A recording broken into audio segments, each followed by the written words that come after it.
Hola, hola, muy buenos días, muy buenos días. Seguimos en nuestro recorrido por el capítulo 27 y 28 de Números en este día. Israel está ya llegando a la tierra prometida y en este capítulo se presenta lo que podríamos llamar un reclamo justo de dos mujeres israelitas huérfanas a las cuales cuando se hiciese la distribución de las tierras no le iba a tocar nada, porque hasta ese momento lo que estaba establecido era que la herencia le correspondía solo a los varones. Pero dice el capítulo 27 que un hombre llamado Zelofehad fallece sin dejar descendencia masculina. Y lógicamente al heredar solamente los hijos varones, las hijas mujeres de este hombre no heredarían nada. Y era el momento en el cual se iba a hacer la repartición de la tierra, momento clave para presentar un problema como este. Estas dos mujeres se presentan delante de Moisés, le dicen lo que a sus ojos era una injusticia. Moisés, fiel a su costumbre, va al Señor y le pregunta: Señor, tengo esta situación, ¿qué es lo que debo hacer? ¿Sí? Y aquí hay unas cuantas cosas para aprender. Primero que, por más que los hombres decidan hacer esto, decidan hacer el otro, siempre Dios es el que tiene la última palabra. Y yo creo que es importantísimo en este aspecto que nosotros tengamos en cuenta que no hay ninguna causa perdida con Dios. Ninguna causa está perdida. ¿Por qué? Porque Dios es justo. Y detrás de esa apreciación de estas dos mujeres que van a hablar con Moisés, este reclamo le pareció bien a Dios, ¿sí? Y uno puede decir, quiere decir que Dios se olvidó de las mujeres. No, no, no, no, no, no, absolutamente no. ¿Esto qué quiere decir? Que hay ciertas áreas en nuestra vida en las que Dios espera que nosotros acudamos a Él para que nos haga justicia. Eso es lo que nos demuestra el capítulo 27. ¿Por qué? Porque a Dios siempre le interesó proteger a los desamparados, siempre le interesó promover la justicia. El principio bíblico que encontramos en este capítulo es el de una sociedad totalmente igualitaria de verdad, no igualitaria como se plantea ahora, porque en lugar de decir chicos y chicas, decimos chicos, chicas y chiques. Eso no es una sociedad igualitaria. Una sociedad igualitaria es cuando todos tienen los mismos derechos, no cuando cambiamos el sentido de algunas palabras, ¿sí? Indudablemente, yo creo que es también muy importante mencionar que a pesar de los 40 años en el desierto, estas mujeres seguían teniendo esperanza en que Israel iba a entrar a la tierra prometida y que ellas, como hijas de Israel, sin un esposo, sin un padre que las atendiera, podrían llegar a tener herencia.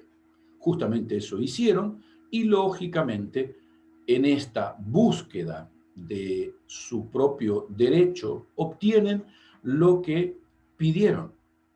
Y es interesante ver que una de las cosas que ella dice es que su padre no participó en la rebelión de Coré.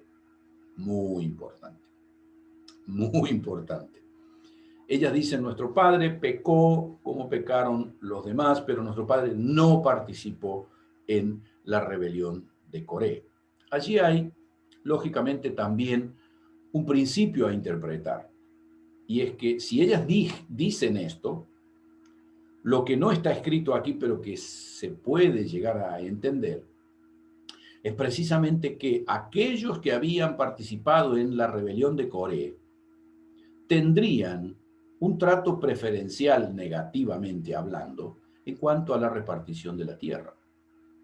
Esto nos hace reflexionar mucho sobre las consecuencias en la vida de nuestra familia, de nuestros propios pecados. Y allí es donde nosotros tenemos que abrir un paréntesis enorme en cuanto a las consecuencias del pecado, ¿sí? Esta justicia conforme a la voluntad de Dios, el respeto por los demás, la honra que ellas dan a sus padres, son todas cosas que deben caracterizarnos a nosotros como cristianos, ¿sí? Y desde el versículo 12 en adelante, vemos la orden que Dios le da a Moisés de subir al monte Abarim, que en Deuteronomio es llamado monte Nebo, para que pudiese desde allí ver las bondades de la tierra prometida, ¿sí? Él la vería desde allí y allí mismo moriría, dice después la Escritura.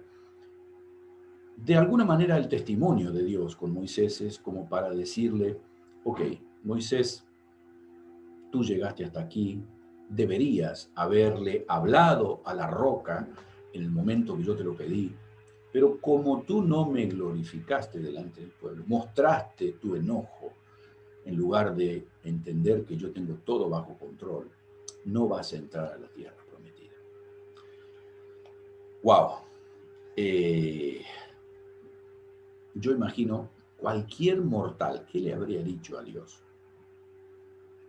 Señor, con todo lo que yo hice, 40 años de sacrificio en el desierto, soportando un pueblo rebelde e infiel, con un montón de situaciones. Yo intercedí por ellos para que tú no los destruyeras. Señor, yo he hecho esto, yo he hecho... ¿Cómo es? No es justo. Eso habría dicho cualquier mortal. Yo habría dicho eso. Pero Moisés le dice algo a Dios increíble. Y por esto yo creo que, honestamente, cuando uno estudia, hay algunas personas que dicen, bueno, pero que en el Antiguo Testamento el Espíritu de Dios no estaba dentro de las personas como en el Nuevo. Mire, mire, usted lea lo que dice aquí Moisés. Y la verdad es que, honestamente, yo sé que en el Antiguo Testamento el Espíritu de Dios venía sobre las personas, no habitaba dentro de las personas. Pero con mi corazón en la mano, yo le debo confesar que yo no tengo esta actitud de Moisés. Y hace 30 años que conozco el Evangelio. Y la verdad es que, honestamente, este hombre no termina de sorprenderle porque cuando Dios le dice, tú no vas a entrar, mire lo que le dice Moisés en respuesta. Versículo 16, ponga Jehová, Dios de los espíritus de toda carne, un varón sobre la congregación que salga delante de ellos y que entre delante de ellos, que los saque y los introduzca, para que la congregación de Jehová no sea como ovejas sin pastor. La verdad es que yo me quedo literalmente congelado de ver la fidelidad, el amor por Dios, la preocupación por el ministerio que este hombre tiene. Y la verdad es que yo me veo a años luz de esta perspectiva, ¿sí? La actitud de Moisés es algo que siempre he admirado, muchísimo. Y, lógicamente, el elegido es aquel que acompañó a Moisés, uno de los dos espías que había confiado en Dios, y este es Josué. Y es interesante que Dios le dice que le debe dar de su dignidad, no su dignidad. Le debe dar de su dignidad. Quiere decir que le debe dar una parte del liderazgo. No se lo da completamente. Josué no es como Moisés, es el sucesor de Moisés. ¿Por qué? Porque Moisés fue el elegido. ¿Para qué? Para ser el libertador, para ser el legislador. Josué ocupa una posición de liderazgo enorme en Israel, pero nunca en el nivel que lo cumplió Moisés. ¿Por qué? Porque la tarea que Dios tenía con Josué es diferente de la que tenía con Moisés, ¿sí? Y esto, lógicamente, este traspaso de mando fue hecho delante de todo el pueblo para que todos pudieran atestiguar que Josué estaba ahí porque Dios lo había puesto y que Moisés estaba de acuerdo. Esto deja una enorme, enorme lección del liderazgo dentro de la iglesia. A veces en la iglesia está el liderazgo del estilo profeta Elías, ¿sí? Hasta que el pastor no se muere, nadie puede asumir el liderazgo. Es más, hay algunos que dicen, porque así hizo Elías. Ok, bueno, muy bien. ¿Y acá qué hace Moisés? ¿Qué hace Moisés? ¿Quién le da la autoridad a Moisés? ¿Cómo hizo Moisés cuando iba a morir Aarón? ¿Qué hizo? Le despojó de las vestiduras y se las dio a Eleazar. Y aquí Moisés, antes de subir a la cima del monte para ver la tierra prometida, le deja el liderazgo a Josué delante del pueblo. Este es un mensaje para nosotros, los pastores ya con un cierto recorrido, de que tenemos que dejar el ministerio cuando Dios nos lo diga y delante de toda la congregación en la cual estamos sirviendo, necesariamente decir, yo entrego el liderazgo a este hombre. ¿Por qué? Porque entiendo que él es quien Dios me dijo que debe seguir con mi pastorado. Y yo me quedo, ¿sí? Pero ya no con esa función de gobierno dentro de la vida de la iglesia, ¿sí? Es la actitud que siempre, como dije, he admirado en Moisés. Y veo un hombre totalmente entregado al propósito que Dios tenía para con él. En el capítulo 28, es un capítulo prácticamente donde no hay mucha riqueza en cuanto a lo que podemos aplicar hoy, ¿sí? Pero vemos que el pueblo tenía la obligación de festejar a Dios, ¿sí? Había ofrendas diarias, ofrendas semanales, ofrendas mensuales y ofrendas anuales, ¿sí?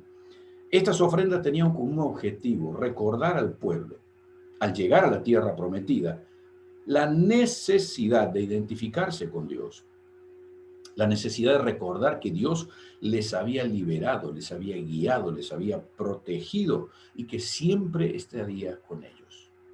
Esa es la función del tabernáculo, que el pueblo recuerde que Dios siempre va a habitar en medio de su pueblo. La cantidad de animales y vegetales requeridos nos hablan de un principio importante. Debemos ofrecer a Dios siempre lo mejor de nuestra vida, nuestro esfuerzo, nuestro tiempo, nuestra dedicación, nuestra fidelidad, nuestra economía, todo debe estar siendo ofrecido al Señor. Esto no quiere decir que yo tengo que tomar mi salario y llevarlo toda la iglesia y morirme de hambre. No. Estoy diciendo que no podemos pretender ofrecer a Dios, por dar un ejemplo simple, ¿sí? No puedo ofrecer a Dios como una ofrenda de gratitud un día de una reunión en la iglesia, 1 euro o 50 centavos. Y cuando salgo de ahí me voy a tomar un helado y me lo pago 5 euros. Honestamente, yo creo que no es... Cuando uno se mira al espejo debe necesariamente haber una lucecita de alarma. Realmente ese es el lugar que Dios ocupa, la 10ª parte de un helado. Yo creo que no, yo creo que no.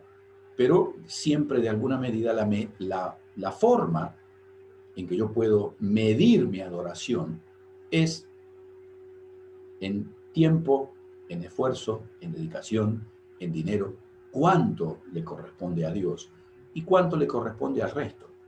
Y el Señor siempre debe ser lo primero. Por eso Pablo nos lo dice en Romanos capítulo 12, versículo 1 y 2.